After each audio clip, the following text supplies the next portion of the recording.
Hi hello నమస్తేనండి. నేను మీ విష్ణు కిషోర్ ఆస్ట్రో న్యూమరాలజిస్ట్‌ని. ఎవరైతే వివాహం తర్వాత చాలా మందికొస్తున్నటువంటి సమస్యలు ఆర్థిక పరమైనటువంటి ఇబ్బందులు. వివాహం ముందు మేము బానే ఉన్నాము, బాగా సంపాదించాము. కానీ వివాహం అయిన తర్వాత మా జీవితంలో కొన్ని ఆర్థిక పరమైనటువంటి సమస్యలు ఎక్కువగా వస్తున్నాయి.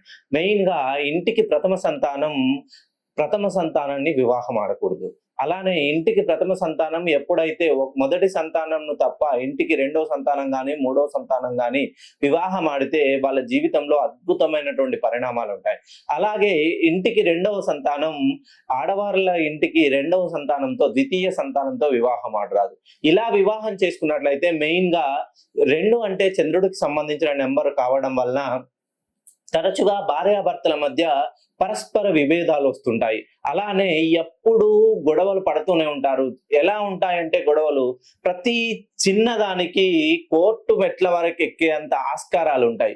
మెయిన్‌గా వివాహ విషయంలో ఎప్పుడూ భేదాభిప్రాయాలు రావడం వలన అత్తవారింట్లో గాని, ఇటు అమ్మానాన్నలతో గాని ఎవరో ఒకరితోటి బంధుత్వాన్ని అనేది కోల్పోవాల్సి వస్తుంది.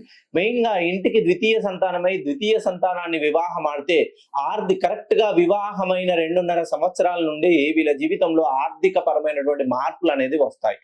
ఎవరైతే ఇంటికి ప్రథమ సంతానాన్ని వివాహం ఆడినా, ద్వితీయ సంతానాన్ని వివాహం ఆడినా మీ జీవితంలో ఆర్థిక పరమైనటువంటి సమస్యలు గాని, మానసిక ప్రశాంతతను కోల్పోవడం గాని, ఇంట్లో పెద్దవాళ్ళకి గౌరవ మర్యాదలు ఇవ్వలేకపోవడం గాని, ఎప్పుడు బంధుప్రీతితో ఎప్పుడు ఏదో ఒక వాగ్వాదాలు అవ్వడం గాని మీ జీవితంలో చోటు చేసుకుంటాయి. మీరు అనుకోవచ్చు ఇప్పటికిప్పుడు మేము దీన్ని మార్చుకోవడమేగా.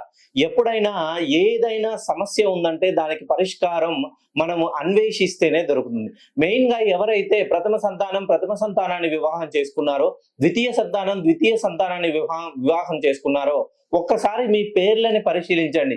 మీ పేర్లలో ఏవైనా 3 అక్షరాలు గనుక మ్యాచ్ అయినట్లయితే ఖచ్చితంగా మీ పేరులో సంఖ్యాదోషం ఉన్నట్టే.